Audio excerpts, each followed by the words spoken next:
আহ লাগছে তো, আমাকে ছাড়ো, কেউ দেখে ফেলবে তো। হ্যালো বন্ধুরা, আমি তোমাদের রিমি দিদি। কেমন আছো তোমরা সবাই? আশা করি অনেক অনেক ভালোই আছো। আর তোমাদের ভালোবাসায় আমিও অনেক ভালো আছি, কারণ তোমরা আমাকে যে পরিমাণে ভালোবাসা দিয়েছ এবং সাপোর্ট দিয়েছ তা আমি কোনোদিন ভুলতে পারব না। তাই তোমাদেরকে মজা দেওয়ার জন্য আবারও একটি নতুন গল্প নিয়ে হাজির হলাম। গল্পটি শোনার মতো, আশা করি তোমাদের দাঁড়িয়ে যাবে এবং তোমরা হাতের কাজ করতে সবাই হেডফোন নিয়ে বসে যাও। যদি আমার গল্প শুনে মজা পাও তাহলে অবশ্যই আমার চ্যানেলটি সাবস্ক্রাইব করবে। তো চলো বন্ধুরা, আমরা কথা না বাড়িয়ে আসল গল্পে চলে যাই। কলেজের প্রথম দিন। সকালবেলা সূর্যের আলো জানালা দিয়ে ঢুকতেই তানভীরের ঘুম ভাঙল। তার মনে আজ একটা অদ্ভুত উত্তেজনা ছিল। নতুন পরিবেশ, নতুন মুখ, আর হয়তো নতুন অভিজ্ঞতা অপেক্ষা করছে তার জন্য। তানভীর সদ্য উচ্চ মাধ্যমিক পেরিয়ে রাজধানীর নামকরা একটি কলেজে ভর্তি হয়েছে। তানভীর সাধারণত আত্মবিশ্বাসী একজন ছেলে, তবে ভেতরে ভেতরে একটু লাজুক। কিন্তু আজ, কলেজের প্রথম দিনে, সে নিজের মধ্যে এক নতুন সাহস খুঁজে পেল। নতুন ইউনিফর্ম পরে বাসে উঠল। পথে যেতে যেতে চারপাশের মানুষজনের ব্যস্ততা আর তাদের জীবনের গল্পগুলো দেখছিল। কলেজে পৌঁছে তানভীর একদম নতুন একটা জগতে পা রাখল। বিশাল ক্যাম্পাস, অসংখ্য ছাত্রছাত্রী। প্রথম ক্লাস ছিল ইংরেজি সাহিত্য। ক্লাসরুমে ঢুকে একটা মাঝামাঝি বেঞ্চে বসে পড়ল সে। চারপাশে সবাই নিজেদের পরিচয় দিচ্ছিল। হঠাৎ দরজার সামনে একটা মৃদু শব্দ হল। তানভীর চোখ তুলে তাকাতেই দেখল, একজন মেয়ে দাঁড়িয়ে আছে, লম্বা, কুচকুচে কালো চুল, চোখে গোল ফ্রেমের চশমা, আর তার চেহারায় এক ধরনের কোমলতা। মেয়েটি কিছুটা অপ্রস্তুতভাবে বলল, স্যার, দেরি হয়ে গেছে, ঢুকতে পারি? স্যার মাথা নেড়ে অনুমতি দিলেন। মেয়েটি ক্লাসরুমে ঢুকে একবার পুরো ক্লাসের দিকে তাকাল। তানভীর অবচেতনভাবে মেয়েটির দিকে তাকিয়েই থাকল। তার মনে হল সে যেন কোনো সিনেমার দৃশ্য দেখছে। মেয়েটি তানভীরের পাশে এসে বসলে। তারপরে এক পলক হাসি দিয়ে বলল, আমি আয়েশা। নতুন এখানে? তানভীর কিছুটা নার্ভাস হয়ে নিজেকে সামলে নিয়ে বলল, আমি তানভীর। আমিও নতুন। এইভাবেই তাদের প্রথম কথা বলা শুরু হল। ক্লাস চলল, কিন্তু তানভীরের মন ছিল আয়েশার দিকেই। পরের কয়েকদিন তানভীর আর আয়েশার দেখা হতে লাগল প্রায়ই। দুই জনেই একই বিষয়ে পড়ত, তাই ক্লাসের মধ্যেই তাদের বন্ধুত্বটা দুই হয়ে উঠল। তানভীর উপলব্ধি করল, আয়েশা শুধু চেহারায় সুন্দর নয়, তার মনও অনেক সুন্দর। আয়েশা খুব প্রাণবন্ত, হাসিখুশি, আর দারুণভাবে জীবনকে উপভোগ করতে জানে। একদিন ক্লাস শেষে আয়েশা বলল, তানভীর, চলো ক্যাফেটেরিয়ায় যাই। একসঙ্গে চা খাই। তানভীর কিছুটা দ্বিধা নিয়ে রাজি হল। ক্যাফেটেরিয়ায় বসে তারা অনেকক্ষণ কথা বলল। তানভীর প্রথমবার অনুভব করল, আয়েশার সঙ্গে কথা বলতে তার এত ভালো লাগছে কেন। কয়েক মাস পার হয়ে গেল। তানভীর বুঝতে পারল সে আয়েশার প্রতি দুর্বল হয়ে পড়ছে। প্রতিদিন ক্লাসে যাওয়ার আগে আয়েশাকে দেখার চিন্তায় তার মন ব্যাকুল থাকত। কিন্তু সে সাহস করে কিছু বলতে পারত না। একদিন কলেজের এক প্রোগ্রামে আয়েশাকে দেখল তানভীর। সেই দিন আয়েশা একটি লাল রঙের শাড়ি পরে এসেছিল। তানভীর আয়েশার দিকে তাকিয়ে থাকল অনেকক্ষণ। তার মনে হল, আজ না বললে হয়তো আর কখনোই বলতে পারবে না। প্রোগ্রামের শেষে আয়েশার কাছে গিয়ে তানভীর বলল, আয়েশা, তোমার সঙ্গে একটা কথা বলতে পারি? আয়েশা কিছুটা অবাক হয়ে বলল, হ্যাঁ, অবশ্যই। তানভীর একটু সময় নিয়ে বলল, তোমাকে প্রথম দিন দেখেই মনে হয়েছিল তুমি আমার জীবনে বিশেষ কেউ হতে চলেছ। যত দিন গেছে আমার অনুভূতিটা আরও গভীর হয়েছে। আমি জানি না এটা বলার সঠিক সময় কি না, কিন্তু আমি তোমাকে খুব পছন্দ করি। আয়েশা কিছুক্ষণ চুপ করে থাকল। তারপর হালকা হেসে বলল, তানভীর, আমিও তোমার প্রতি ঠিক একই রকম অনুভব করি। কিন্তু আমি অপেক্ষা করছিলাম তুমি কবে বলবে। তানভীরের চোখে আনন্দের ঝিলিক ফুটে উঠল। তারা দুই জন মিলে একটা নতুন যাত্রা শুরু করল, প্রেমের তাদের সম্পর্ক নিয়ে। কলেজ জীবনে অনেক গল্প, হাসি, মজা, আর কিছু ছোটখাটো ঝগড়াও হয়েছিল। তবে তাদের ভালোবাসা ছিল গভীর। কলেজ শেষ হওয়ার পরে তারা নিজেদের ভবিষ্যৎ নিয়ে পরিকল্পনা করা শুরু করল। কয়েক বছর পরে তাদের সম্পর্ক আরও দৃঢ় হল। তাদের ভালোবাসার গল্পটা শুরু হয়েছিল কলেজের প্রথম দিন, আর সেই গল্পটা আজও চলছে। তারা দুই জনই বুঝতে পেরেছিল, জীবনে প্রথম প্রেম সবসময় বিশেষ কিছু হয়ে থাকে। কলেজের প্রথম দিনটা ছিল তানভীরের জন্য অনেকটাই স্বপ্নের মতো।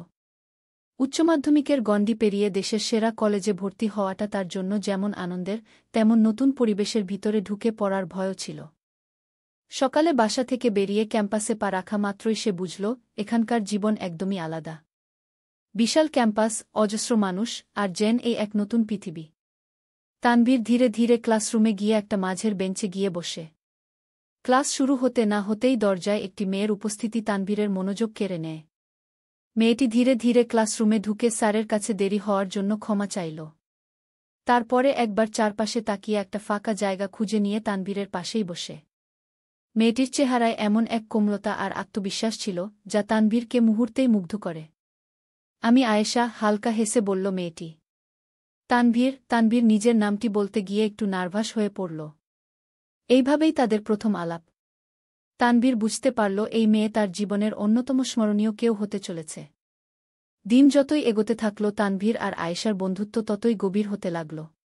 তারা একসঙ্গে ক্লাস করত, গ্রুপ প্রজেক্ট করত, এমনকি ক্লাস শেষে কলেজ ক্যাফেটেরিয়ায় ঘণ্টার পর ঘণ্টা গল্প করত। আয়েশা ছিল খুব মেধাবী, পড়াশোনার প্রতি মনোযোগী, কিন্তু তার ভেতরেও ছিল একটা শৈল্পিক মন। সে কবিতা লিখতে আর মাঝে মাঝে কলেজের বিভিন্ন প্রোগ্রামে অংশ নিত। তানভীর তার কবিতার প্রতি মুগ্ধ ছিল। আয়েশার লেখাগুলো যেন তানভীরের হৃদয়ের অনুভূতিগুলো প্রকাশ করত। একদিন ক্লাসের পরে তানভীর বলল, আয়েশা, তোমার কবিতা পড়লে মনে হয় যেন আমার মনের কথাগুলো তুমি জানো।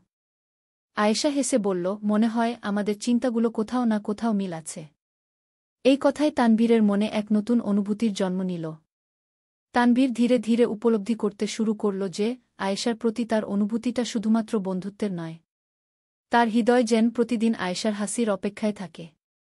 তবে সে বুঝত না কিভাবে তার অনুভূতিগুলো আয়েশাকে জানাবে। একদিন কলেজের লাইব্রেরিতে পড়তে গিয়ে তানভীর লক্ষ্য করল আয়েশা একা একটি বই পড়ছে। তার মুখের উপর বইয়ের পাতার আলো প্রতিফলিত হচ্ছিল, যা তাকে যেন আরও মায়াবী করে তুলেছিল। তানভীর নিজেকে আর ধরে রাখতে পারল না। আয়েশা, বলে উঠল তানভীর। হ্যাঁ, আয়েশা মুখ তুলে তাকাল। তোমার সঙ্গে একটু কথা বলতে চাই, তানভীর বলল। অবশ্যই। তানভীর গভীরভাবে বলল, তোমাকে প্রথম দিন দেখার পর থেকেই মনে হয়েছিল তুমি অন্যরকম। যতই তোমার সঙ্গে সময় কাটাই ততই বুঝতে পারি তুমি আমার কাছে কতটা গুরুত্বপূর্ণ। আমি জানি না তুমি কি ভাবো, কিন্তু আমি তোমাকে পছন্দ করি। সত্যিই পছন্দ করি। আয়েশা কিছুক্ষণ চুপ করে থাকল। তারপর মৃদু হেসে বলল, তানভীর, আমিও তোমাকে পছন্দ করি। তবে আমাদের সম্পর্কের ভিত্তি বন্ধুত্বের ছিল, তাই তোমাকে কখনো বলতে পারিনি। কিন্তু আজ যখন তুমি বললে, আমার মন যেন হালকা হয়ে গেল। তানভীর আনন্দে ভরে উঠল। তাদের বন্ধুত্বের সম্পর্ক এইবার আরও গভীরে গিয়ে প্রেমে রূপ নিল। তানভীর আর আয়েশার প্রেম যেন তাদের কলেজ জীবনের প্রতিটা মুহূর্তকে সুন্দর করে তুলল। তারা একসঙ্গে পড়াশোনা করত, ক্যাম্পাসের প্রতিটি জায়গায় ঘুরে বেড়াত। তানভীর মাঝে মাঝে আয়েশার জন্য ছোট ছোট চমক তৈরি করত, কখনো ফুল দিয়ে, কখনো তার প্রিয় বই এনে। একদিন তানভীর আয়েশাকে নিয়ে কলেজের পাশের একটি পার্কে গেল। সেখানে বসে সূর্যাস্ত দেখতে দেখতে আয়েশা বলল, তানভীর, তুমি কি জানো, জীবনটা কখনো কখনো খুব কঠিন হয়ে যায়। কিন্তু তোমার সঙ্গে সময় কাটানোর পর মনে হয় সবকিছু ঠিক হয়ে যাবে। তানভীর আয়েশার হাত ধরে বলল, আমিও চাই তোমার জীবনের প্রতিটা মুহূর্তে তোমার পাশে থাকতে। সুখে দুঃখে সবসময়। তাদের প্রেম শুধু মধুর ছিল না, বরং পরস্পরের প্রতি এক অদ্ভুত নির্ভরতা তৈরি করেছিল। কিন্তু কোনো সম্পর্কই পুরোপুরি নিখুঁত নয়। একদিন কলেজের একটি প্রোগ্রামে আয়েশার কবিতা পড়ার সময় তানভীর একটু দেরি করে উপস্থিত হল। আয়েশা তখন খুব রাগান্বিত হল। তোমার জন্যই আমি আমার কবিতা পড়ার সময় মনোযোগ হারিয়েছি, আয়েশা রাগে বলল। তানভীর কিছুটা দুঃখ পেল, তবে সে ধৈর্য ধরে বলল, আমার ভুল হয়েছে, আমি বুঝতে পারছি। কিন্তু আমি তোমার পাশে ছিলাম, আর সবসময় থাকব। তাদের মধ্যে ছোটখাটো কিছু ভুল বোঝাবুঝি হলেও তানভীর আর আয়েশার সম্পর্ক কখনো ভাঙেনি। বরং এই ছোট ছোট ঝগড়া তাদের সম্পর্ককে আরও মজবুত করেছে। কলেজের শেষ দিনটা তাদের জন্য ছিল সবচেয়ে আবেগঘন। পুরো ক্লাস মিলে বিদায় অনুষ্ঠান আয়োজন করেছিল। আয়েশা তার প্রিয় কবিতা শেষ দেখা পড়ে শোনাল। সেই কবিতায় যেন তাদের সম্পর্কের গল্পটাই লুকিয়েছিল। বিদায়ের সময় আয়েশা তানভীরকে বলল, আমাদের কলেজ জীবন হয়তো শেষ হয়ে গেল, কিন্তু আমি চাই আমাদের সম্পর্কটা যেন কখনো শেষ না হয়।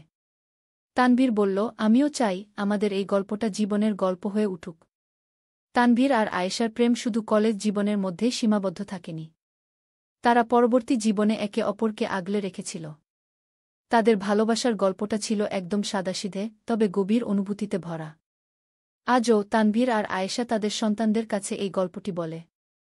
তারা তাদের জীবনের প্রথম প্রেমের স্মৃতিগুলোকে যত্ন করে ধরে রেখেছে, যেন জীবনের প্রতিটি মুহূর্তে সেই সময়টাকে নতুন করে অনুভব করতে পারে। বন্ধুরা, আজকের ভিডিওটা এখানেই শেষ করলাম। অনেক কষ্ট করে ভিডিওটি আপনাদের জন্য বানিয়েছি। যদি ভিডিওটি আপনাদের ভালো লেগে থাকে তাহলে একটা লাইক করবেন এবং চ্যানেলটি অবশ্যই সাবস্ক্রাইব করবেন এই আশা ব্যক্ত রেখে আপনাদের কাছ থেকে বিদায় নিচ্ছি আমি। দেখা হবে আগামীকালের নতুন কোনো ভিডিওতে। সে পর্যন্ত সবাই ভালো থাকুন, সুস্থ থাকুন। ধন্যবাদ।